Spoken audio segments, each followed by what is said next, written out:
Hello students, स्वागत है आप सबका एक बार फिर से आपके अपने इस यूट्यूब चैनल पर। दोस्तों मैं हूं रमेश चौधरी। आज अपन पढ़ेंगे 11th क्लास की प्रैक्टिकल बुक भूगोल के प्रयोगात्मक कार्य भाग 1 का चैप्टर नंबर 4, जिसका नाम है मानचित्र प्रक्षेपण।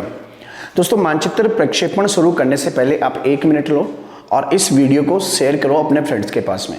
दोस्तों व्यूअर्स नहीं बढ़ रहे हैं, स्टूडेंट्स नहीं जुड़ रहे हैं, और स्टूडेंट्स नहीं जुड़ रहे हैं तो मुझे पढ़ाने में भी मज़ा भी नहीं आ रहा। तो आज अपन पढ़ेंगे बहुत ही इंपॉर्टेंट मोस्ट इंपॉर्टेंट पॉइंट है जो लैब असिस्टेंट की दृष्टि से आपके और बिल्कुल छोटा सा मैटर है, जल्दी से आपके नंबर क्लियर करने वाला है। देखिए क्या है मानचित्र प्रक्षेपण। दोस्तों ग्लोब क्या होता है? त्रिविमीय होता है। ग्लोब क्या होता है मैं बार बार बता रहा हूँ आपको। ग्लोब त्रिविमीय होता है, गोल आकृति का होता है। मानचित्र क्या होता है? समतल होता है, सपाट होता है। इस त्रिविमीय आकृति को समतल सतह पर दर्शाना ही मानचित्र प्रक्षेपण कहलाता है। क्लियर है ना? पृथ्वी की जैसी आकृति है, ठीक वैसी ही आकृति में उसे छोटा दिखाना ग्लोब कहलाता है। ग्लोब एक त्रिविमीय आकृति होती है और इस त्रिविमीय आकृति को द्विविमीय आकृति या समतल कागज या सीधे कागज पर दर्शाना मानचित्र प्रक्षेपण कहलाता है। समझ में आ गया मानचित्र प्रक्षेपण किसे कहते हैं? ऐसा क्यों करें? आगे वाला क्वेश्चन, मानचित्र प्रक्षेपण का निर्माण क्यों करें जबकि अपने पास में ग्लोब है? अपने पास में ग्लोब है फिर भी मानचित्र प्रक्षेपण क्यों बनाएं? दोस्तों पहली बात तो यह है कि ग्लोब अगर छोटा होता है तो उस पर सब जगह स्पष्ट रूप से दिखाई नहीं देती। प्रत्येक क्षेत्रफल जो है वो छोटे छोटे दिखाई देते हैं। सही है। दूसरा, इस ग्लोब को एक बार में हम एक साइड से ही देख सकते हैं। दूसरा कारण यह भी तो ना, एक बार में हम एक साइड से देख सकते हैं, दूसरी साइड से देखने के लिए पहले वाली साइड को छिपाना पड़ेगा। समझ गए? और जबकि मानचित्र में क्या होता है, पूरे वर्ल्ड को हम एक साथ देख सकते हैं। सही है। तीसरा, ग्लोब को एक जगह से दूसरी जगह ले जाने में आसानी नहीं होती जबकि मानचित्र को आसानी से ले जाया जा सकता है ना?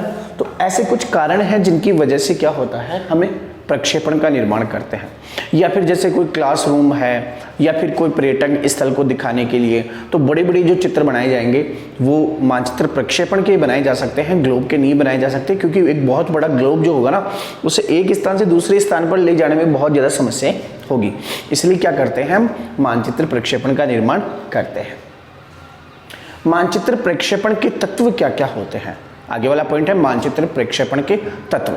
तो दोस्तों एक तो पृथ्वी का छोटा रूप होता है। ग्लोब क्या है? पृथ्वी का छोटा रूप है। दोस्तों इस ग्लोब को अगर अपन देखते हैं तो ग्लोब जो होता है वो मापनी पर आधारित होता है और एक मानचित्र भी किस पर आधारित होता है? मापनी पर आधारित। अब ये मापनी जो है हमने पहले पढ़ ली है, मैं फिर भी बता देता हूँ एक बार। भारत आप देख रहे हो, भारत थोड़ा सा पास में आ जाता हूँ। भारत आप देख रहे हो, ये भारत है। भारत की आकृति आपको इसमें ऐसे दिख रही है। अब ये जो आकृति दिखाई गई है ना, ठीक ऐसे ही भारत है और भारत की जितनी बड़ी आकृति दिखाई गई है ना, ठीक उसके पैमाने के आधार पर भारत का क्षेत्रफल भी वही है। समझ रहे हो? यानी कि मापनी क्या करती है, एक वास्तविक क्षेत्रफल को छोटा रूप दे देती है। जैसे मैं कहूं कि आपका कोई कमरा है, आपका कोई कमरा है जो इतना बड़ा है ना, और ये जो कमरा है इसमें 20 मीटर तो ये चौड़ा है और 30 मीटर चौड़ा है और 30 मीटर ही क्या है, लंबा है। अब मैं इसको कागज पे बनाना चाहूँ, इस कमरे की आकृति को कागज पे बनाना चाहूँ तो मैं क्या कर लूंगा, एक मापनी बना लूंगा, यानी कि एक पैमाना ले लूंगा, है ना। और पैमाना में लूंगा कि 1 सेंटीमीटर बराबर 10 मीटर ले लिया मैंने, कि मैं कागज पर 1 सेंटीमीटर बनाऊंगा ना, वो एक्चुअल में 10 मीटर होगा। तो बताओ अब मेरे को कागज पे वो बनाने में कितना खींचना पड़ेगा? 3 सेंटीमीटर ऐसे, 3 सेंटीमीटर ऐसे, हो गया 30। तो इस प्रकार से क्या करती है, एक मापनी बना ली जाती है जो पूरी पृथ्वी को उसकी सही क्षेत्रफल के अकॉर्डिंग छोटा रूप दे देती है ना। तो ग्लोब पृथ्वी का एक तो छोटा रूप, और वो किसके माध्यम से होगा? मापनी के माध्यम से। किसके माध्यम से? मापनी के माध्यम से। दूसरा, अक्षांश और देशांतर। अक्षांश और देशांतर रेखाओं के बारे में अपन ने पीछे वाले चैप्टर में पढ़ा था कि पृथ्वी पर कुछ काल्पनिक, ग्लोब पर कुछ काल्पनिक रेखाएं खींची गई है जिन्हें अक्षांश और देशांतर रेखाएं कहते हैं। ये अक्षांश और देशांतर रेखाएं मिलकर एक भौगोलिक ग्रिड का निर्माण करती है। तो अक्षांश और देशांतर रेखाएं भी मानचित्र पर खींची जाती है। जो लंबवत होती है अक्षांश, देशांतर जो क्षैतिज होती है वो अक्षांश रेखाएं होती है। और ग्लोब के गुण कौन कौन से होते हैं? दूरी, दो स्थानों के बीच की दूरी एक्चुअल होती है। हाँ, उस दूरी को मापने के अकॉर्डिंग छोटा कर लिया जाता है, लेकिन दो स्थानों के बीच की दूरी सही होती है किस पर? ग्लोब पर। दिशा बिल्कुल सही होती है किस पर? ग्लोब पर। आकृति, पृथ्वी की जो आकृति है और जो पृथ्वी पर जो क्षेत्र है उनकी जो आकृति है, अभी मैंने बताया कि भारत की जो आकृति है वो ग्लोब पर अगर अपन बनाते हैं तो बिल्कुल एक्चुअल वैसी ही बनती है। क्षेत्रफल, जितना क्षेत्रफल एक्चुअल में है उस क्षेत्रफल को मापने के अकॉर्डिंग छोटा करके ग्लोब पर दिखाया जाता है। ये ग्लोब के क्या होते हैं? गुण होते हैं। इन सभी गुणों को, इन ग्लोब के गुणों को मानचित्र पर यानी कि सपाट कागज पर उतारने की कोशिश की जाती है। मानचित्र पर या समतल कागज पर उतारने की कोशिश की जाती है। लेकिन एक चीज आप याद रखिए, एक चीज ध्यान रखिए कि जो ग्लोब है वो 3D है और 3D को कभी भी समतल कागज पर नहीं, बिल्कुल एक्चुअल नहीं दिखाया जा सकता। यानी कि इस ग्लोब को अगर इसका मानचित्र बनाया जाए, है ना, तो क्या होगा, ये पूरा ग्लोब है उसमें सभी जगह सही दिशा, सही दूरी, सही क्षेत्रफल के अकॉर्डिंग नहीं आएगी। यानी कि मानचित्र में कहीं ना कहीं त्रुटियां रहती है, गलतियां रहती है। फिर भी अलग अलग तरीके, अलग अलग विधियां अपनाकर इन सब गुणों को मानचित्र में दर्शाने की कोशिश की जाती है। वैसे मैं बता देता हूं कि ये जो गुण होते हैं ये सिर्फ ग्लोब पर ही पॉसिबल है, मानचित्र पर ये पॉसिबल नहीं है। इनमें से किसी एक गुण को लेकर मानचित्र बनाया जाता है, किसी एक पर्टिकुलर क्षेत्र को लेकर मानचित्र बनाया जाता है, क्योंकि सभी गुण एक मानचित्र में सम्मिलित नहीं किए जा सकते। अब क्यों नहीं किए जा सकते? क्योंकि ग्लोब 3D होता है, मानचित्र समतल द्विविमीय होता है। समझ गए? अब आगे आता है मानचित्र प्रक्षेप का वर्गीकरण। अब ग्लोब से 3D से मानचित्र समतल सतह पर जो उतारा जाता है उसके कई आधार है, कई तरीके हैं, बनाने की कई तकनीक है। उसके आधार पे हम उसका क्या कर सकते हैं? क्लासिफिकेशन कर सकते हैं, उसका वर्गीकरण कर सकते हैं। तो देखो, पहला तो है किन किन आधारों पर अपन डिवाइड कर सकते हैं मानचित्र प्रक्षेपण को? बनाने की तकनीक, पहला क्या है? बनाने की तकनीक। दूसरा क्या है? विकासीय पृष्ठ। क्या है? विकासीय पृष्ठ। तीसरा क्या है? भूमंडलीय गुण। याद रखने हैं, बनाने की तकनीक, विकासीय पृष्ठ, भूमंडलीय गुण और प्रकाश के स्रोत। ये क्या है? इन आधारों पर अपन जो मानचित्र प्रक्षेप है उसको अलग अलग भागों में बांट सकते हैं। अब जैसे मैं कहूं कि बनाने की तकनीक के आधार पर मानचित्र को बनाने की टेक्निक के आधार पर कितने भागों में बांटा गया है? 3 भागों में। एक तो होता है सदृश प्रक्षेप। क्या होता है? सदृश प्रक्षेप। एक होता है असदृश प्रक्षेप, असदृश प्रक्षेप, और एक होता है गणितीय या रूढ़ प्रक्षेप। अब ये क्या होते हैं इनको समझ लेते हैं। सदृश प्रक्षेप क्या होता है? एक लाइट का प्रयोग करके, यानी कि प्रकाश का प्रयोग करके मानचित्र प्रक्षेप अगर बनाया जाता है तो उसे सदृश प्रक्षेप कहते हैं। इसमें किसका प्रयोग होता है? प्रकाश का। ये क्या है? प्रकाश के बिना प्रकाश के बिना अगर प्रक्षेप तैयार किया जाता है उसे असदृश प्रक्षेप कहते हैं। बस आपको इतना ही याद रखना है। बनाने की तकनीक के आधार पर 3 भागों में बांटा गया है। सदृश प्रक्षेप वो होता है जिसमें प्रकाश को इस्तेमाल किया जाता है। असदृश प्रक्षेप में बिना प्रकाश की सहायता से क्या किया जाता है? मानचित्र प्रक्षेपण किया जाता है। और गणितीय व रूढ़ चिन्ह, जिसमें विभिन्न प्रकार के रूढ़ चिन्हों को और गणितीय सूत्रों को काम में लेकर प्रक्षेपण किया जाता है। दूसरा आता है विकासीय पृष्ठ। विकासीय पृष्ठ क्या होता है दोस्तों? विकासीय पृष्ठ का मतलब हो गया, ये जो ग्लोब है ना, ये ग्लोब त्रिविमीय है और इस ग्लोब को समतल नहीं किया जा सकता। यानी कि ग्लोब क्या है? एक विकासीय पृष्ठ नहीं है।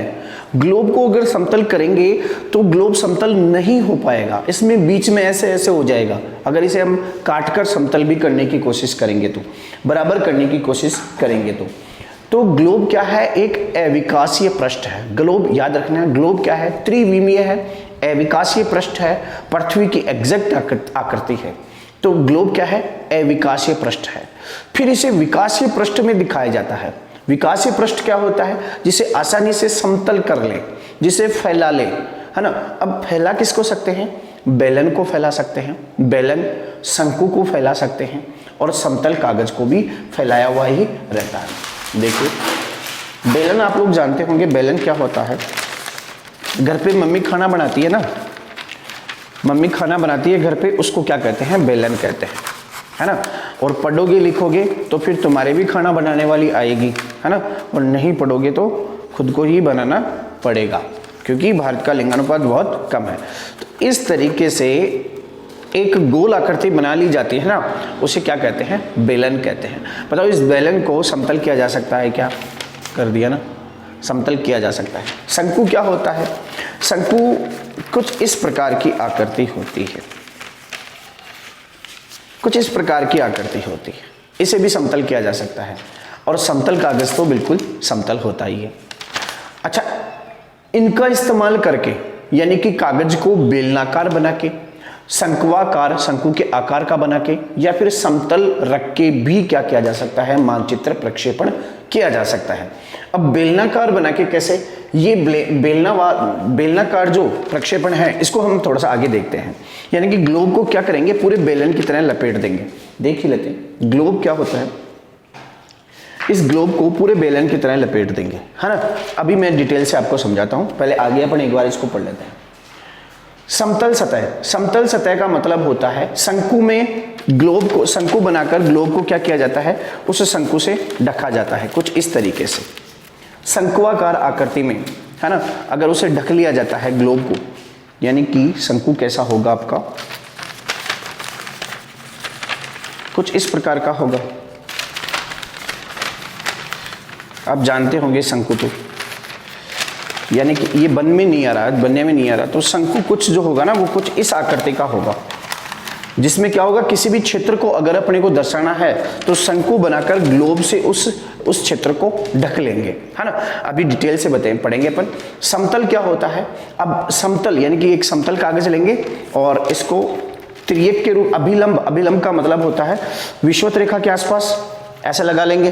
त्रियक का मतलब होता है विषुवत रेखा और ध्रुवीय के बीच में, और ध्रुवीय का मतलब होता है ध्रुवीय क्षेत्रों पर कागज को लगा लेना, समतल। भूमंडलीय गुण क्या होता है, भूमंडलीय गुण यानी कि मैंने कहा कि पृथ्वी पर जो गुण पाए जाते हैं ना, इसको मैं आप चिंता मत करो, अभी दोबारा से समझाऊंगा, है ना इसको, ये क्योंकि सब आपस में जुड़े हुए हैं, एक बार इसको पढ़ लो। भूमंडलीय गुण क्या होता है, भूमंडलीय गुण का मतलब होता है ग्लोब पर भूमंडलीय गुण होते हैं क्या, समान दूरी, समान दिशा, समान क्षेत्र, यानी कि बिल्कुल जैसा क्षेत्र होता है वैसा, है ना। इसके अलावा द्विसंगीय यानी कि दिशा, यथा आकृति, जैसी आकृति हो वैसी आकृति, दूरस्थ क्षेत्र यानी कि दो क्षेत्रों के बीच में दूरी, और सम क्षेत्र यानी कि एक समान जैसे क्षेत्र होते हैं उसी प्रकार। अब क्या होता है, इन भूमंडलीय गुणों को मानचित्र प्रक्षेपण में एक साथ नहीं उतारा जा सकता। अभी मैंने कहा था जब अपन ये पढ़ रहे थे कि जो ग्लोब होता है वो त्रिविमीय 3D आकृति होती है, और उसको द्विविमीय आकृति में दर्शाने पर कुछ ना कुछ त्रुटियां हो जाती है, तो किसी विशेष उद्देश्य को लेकर मानचित्र प्रक्षेपण किया जाता है। अब वो विशेष उद्देश्य क्या हो सकता है, कि क्षेत्र के लिए हो सकता है ना, यानी कि जैसा क्षेत्र आपको उस ग्लोब में दिख रहे हैं, जो क्षेत्र ग्लोब में दिख रहे हैं ठीक वैसे ही मानचित्र बनाना है तो वो सम क्षेत्र होंगे। फिर इसमें दूरी की मिस्टेक हो सकती है, इसमें क्षेत्रफल की मिस्टेक हो सकती है, इसमें दिशा की मिस्टेक हो सकती है, लेकिन इसमें क्षेत्रफल की मिस्टेक नहीं होती, यानी कि जो क्षेत्रफल को उद्देश्य रखकर बनाया जाता है। दूरस्थ का मतलब दो स्थानों के बीच की दूरी। अब दो स्थानों के बीच की दूरी को अगर अपन मुख्य उद्देश्य बना रहे हैं तो फिर अपन समदूरस्थ प्रक्षेप का प्रयोग करेंगे। ऐसे ही यथा आकृति, जिस प्रकार की भौगोलिक आकृति दिख रही है किसी भी क्षेत्र की, ठीक वैसे ही आकृति में हमें मानचित्रांकन करना है तो फिर हम क्या करेंगे, यथा आकृति प्रक्षेप का निर्माण करेंगे। द्विसंगीय प्रक्षेप क्या होता है, दिशा के बारे में बताता है। द्विसंगीय प्रक्षेप में इसके लिख देता हूं, समान क्षेत्रफल, ये तो समझ में आ रहा है, समदूरस्थ, समान दूरी, यथा आकृति के अनुसार, और द्विसंगीय मतलब दिशा के अनुसार, है ना, दिशा के अनुसार। तो एक विशेष उद्देश्य को ध्यान में रखकर मानचित्रांकन किया जाता है, चाहे वो दिशा हो सकती है, चाहे वो आकृति हो सकती है, चाहे वो क्षेत्रफल हो सकती है, चाहे वो दूरी हो सकती है। सभी चीजें एक साथ समाहित नहीं की जा सकती मानचित्र में, इसलिए विशेष उद्देश्य के साथ मानचित्रांकन किया जाता है और उस उद्देश्य को ही उस मानचित्र प्रक्षेप का नाम दे दिया जाता है।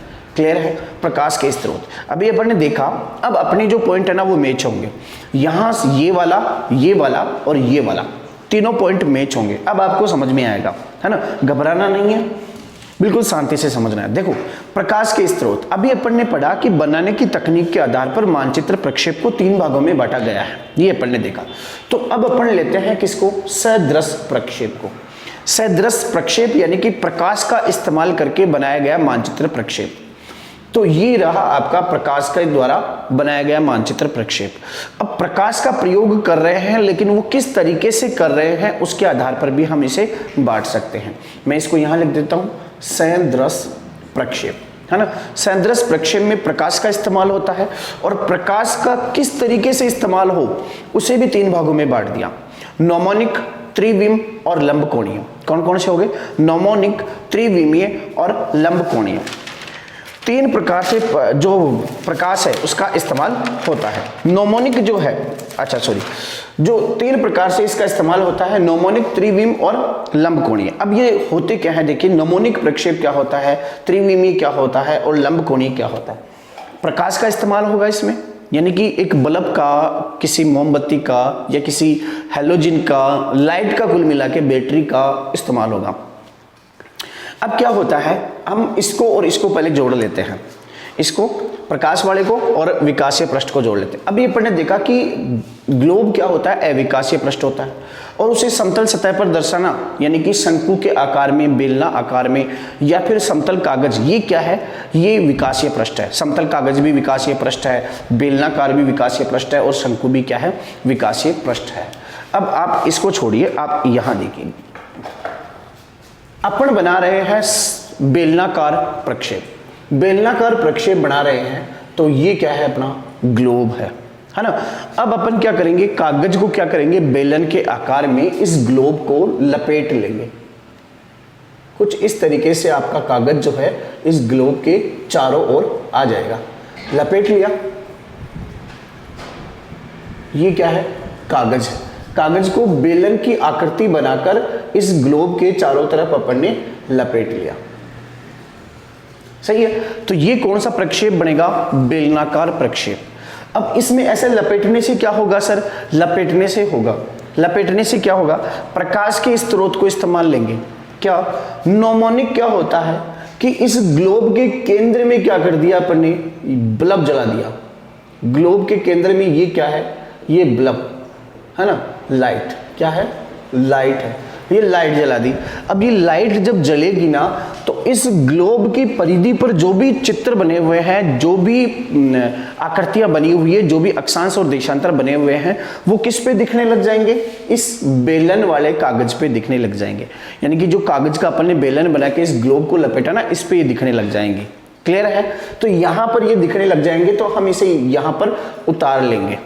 क्लियर है, तो ये क्या हो जाता है, बेलनाकार प्रक्षेप। और इसमें एक प्रकाश का इस्तेमाल हुआ, वो कौन सा, नोमोनिक प्रक्षेप। नोमोनिक प्रक्षेप में प्रकाश को कहां पर रखा जाता है बताओ, ग्लोब के केंद्र में रखा जाता है। मैं यहां लिख देता हूं, ग्लोब के केंद्र में क्या रखा जाता है, प्रकाश।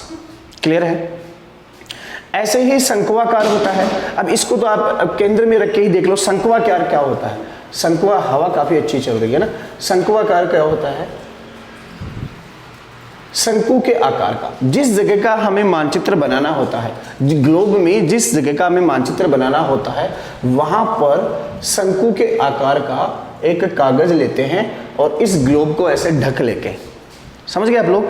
तो ये क्या हो जाएगा, शंक्वाकार जो है प्रक्षेप हो जाएगा। शंकु की आकृति होगी ना, शंकु के साथ ऐसे, तो शंक्वाकार आकृति हो गई।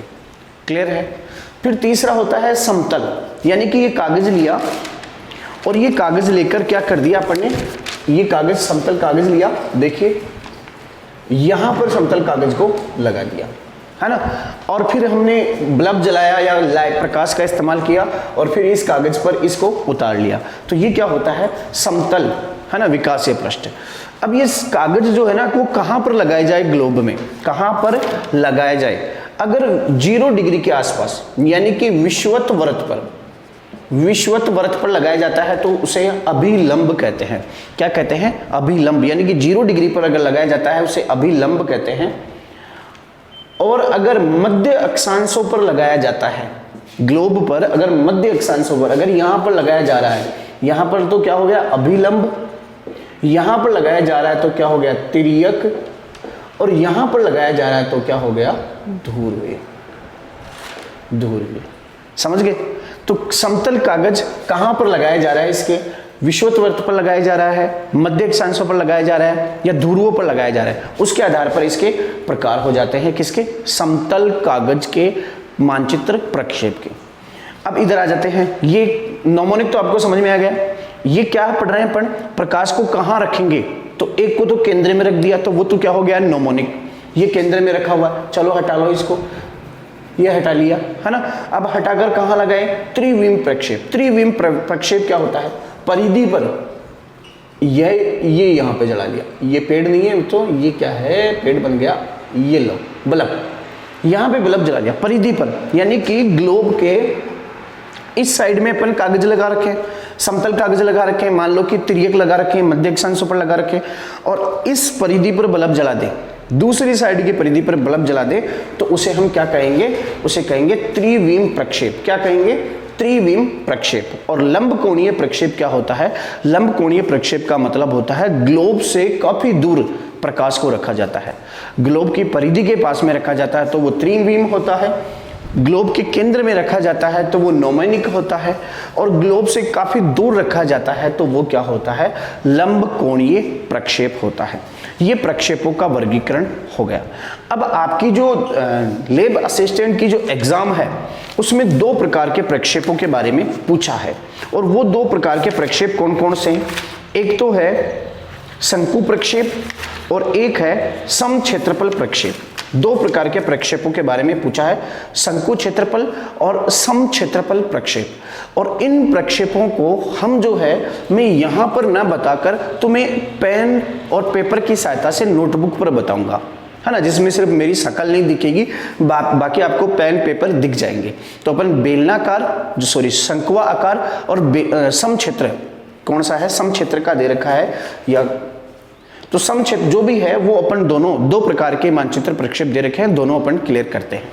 यहां तक क्लियर है, आप इसे स्क्रीनशॉट लो, और एक बार नहीं शेयर किया तो शेयर करो वीडियो को।